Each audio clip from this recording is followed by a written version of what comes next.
اللهم صل على محمد وآل محمد.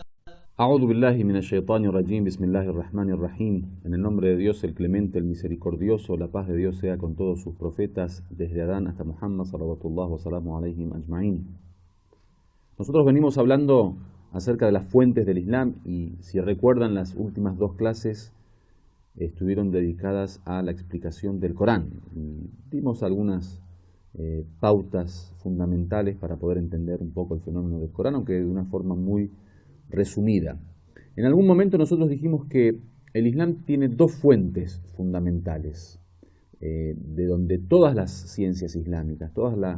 los conocimientos del Islam, todas las enseñanzas del Islam y la sabiduría del Islam tienen su origen en estas dos fuentes. La primera fuente dijimos que es la revelación divina, o sea, lo que conocemos como el Corán, lo que fue reunido después de 23 años de revelación en lo que hoy se conoce como el libro del Corán. La segunda fuente de las ciencias islámicas y de las enseñanzas, o sea, de donde los musulmanes sacan todo su conocimiento para poder guiar sus vidas, es lo que llaman en árabe la sunna del profeta o la tradición profética. Ustedes saben muy bien que en el Islam la revelación representa la fuente más importante porque es directamente la palabra de Dios y las enseñanzas de Dios a su profeta, a quien él eligió como guía y modelo para la humanidad, y que al fin y al cabo representa el Corán la columna fundamental sobre la cual se construye todo pensamiento islámico, la columna fundamental del Islam y del edificio de esta religión. Sin embargo, el Corán no deja de ser un libro, y como ustedes saben muy bien, el libro, al fin y al cabo, si bien tiene sabiduría, si bien tiene conocimiento, si bien podemos extraer de él las leyes, las normas, las enseñanzas, los principios, los valores, no deja de ser un libro mudo, en el sentido de que, por ejemplo, si alguien quisiera malinterpretar parte del Corán, o el Corán, o un versículo, o intercambiar digamos, los significados o ciertos conceptos, o definir de otra manera lo que el Corán quiere decir, el Corán no tiene forma de defenderse, porque no deja de ser un papel escrito. Entonces uno podría, quizá,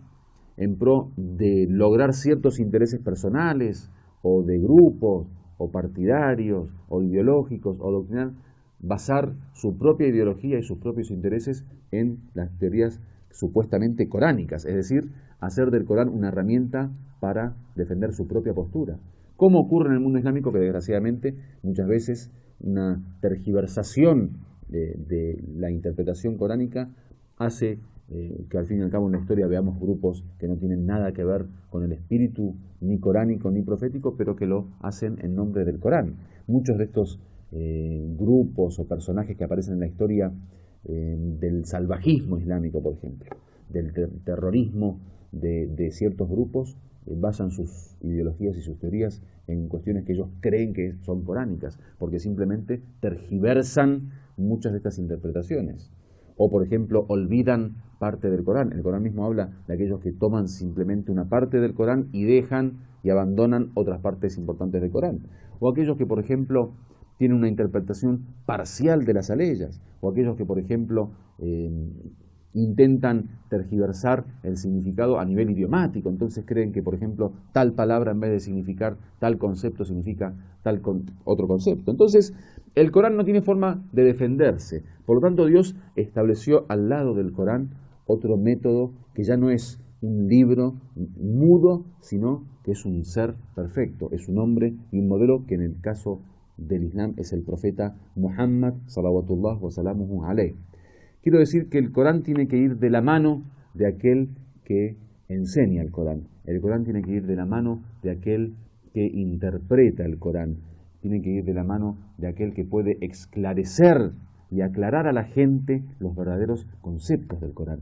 Entonces tenemos el Corán como la base del pensamiento islámico, la palabra de Dios, las enseñanzas divinas al profeta, y tenemos al profeta Muhammad, con él sea la paz, como el modelo de Corán hecho hombre, o sea, un Corán corporizado, un Corán personificado, un Corán que puede hablar, que puede defenderse, que puede decir yo significo esto, que puede decir se me debe interpretar de esta manera. Y eso es lo que nosotros llamamos la sunna del profeta, la tradición profética. Uno pregunta, bueno, ¿qué es según el Islam o cómo se puede definir la sunna del profeta? La sunna del profeta la definen los jurisconsultos y los sabios como tres cuestiones fundamentales. Primero, los dichos del profeta, aquellas palabras que el profeta dirige a la comunidad, a sus discípulos, a su gente, y que terminan siendo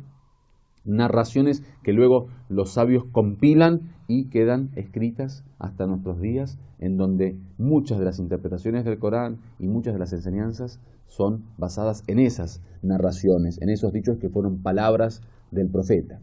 También se considera sunna los actos del profeta, es decir, todo comportamiento y toda conducta profética que es establecida como un modelo a seguir, es decir, que los musulmanes tienen la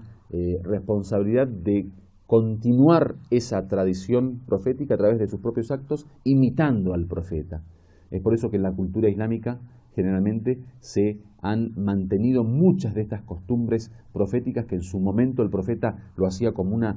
conducta normal de su vida, diaria y cotidiana, y que después los musulmanes lo siguieron al pie de la letra a tal punto de que hoy en día la cultura islámica está basada en muchos de sus manifestaciones en la sunna profética o en la tradición del profética. Es decir, que hoy en día los musulmanes, por ejemplo, muchos de ellos que intentan seguir el Islam al pie de la letra, tratan de comer de la forma que comía el profeta, tratan de caminar de la forma que caminaba el profeta, tratan de vestirse de la forma que se vestía el profeta, tratan de higienizarse de la forma que lo hacía el profeta, tratan en las relaciones interpersonales, las relaciones sociales, de la forma que lo hacía el profeta. Tratan de educar a sus hijos de la forma que lo hacía el profeta. Tratan de enseñar y aprender de la forma que lo hacía el profeta. Es decir, que el profeta en su sunna, en su tradición, dejó detalladamente cada una de las pautas de cómo vivir, desde lo más mínimo hasta lo más máximo. Desde el comienzo de la vida del ser humano en la tierra hasta el día de su muerte. El profeta ha dejado enseñanzas que son muy precisas. Enseñanzas de, por ejemplo, cómo gobernar una sociedad, cómo establecer la justicia social, cómo, por ejemplo, hacer una repartición equitativa y justa de las riquezas, cómo, por ejemplo, manejar el tema de la defensa de un pueblo, cómo, por ejemplo, crear una sociedad justa en donde nadie tenga ningún tipo de problemática social en donde quejarse ante el gobernante, como por ejemplo tenemos el caso del gobierno del Imam Ali alayhi salam, que en su momento hasta llegó a poner alimento en la cima de las montañas, en las cumbres de las montañas, para que hasta los pájaros puedan tomar esos alimentos y nadie diga que en el gobierno islámico existe injusticia o no hay justicia social de tal modo que los animales, por ejemplo, queden hambrientos. En fin, la sunna profética en materia de conducta y comportamiento abarca todas las acciones del ser humano en cualquier tipo de etapa de su vida, desde, por ejemplo, desde que nace el niño y hasta antes de que nazca el niño y hasta el día de su muerte y lo que va a venir después de su muerte también, que existen las explicaciones sobre la vida después de la muerte. El tercer punto que también es, digamos, representativo de la sunna es lo que llamamos las aprobaciones, en árabe at-taqrir, que el taqrir significa acciones de terceros que el profeta aprobó, ya sea verbalmente o simplemente callándose, lo que en derecho muchos llaman silencio. Estos son los tres elementos que forman lo que llamamos la sunna del profeta, la tradición profética. Las acciones del profeta, los dichos del profeta y las aprobaciones del profeta. Seguramente en la próxima clase continuaremos un poco hablando acerca de la sunna del profeta. Que Dios los bendiga y muchísimas gracias.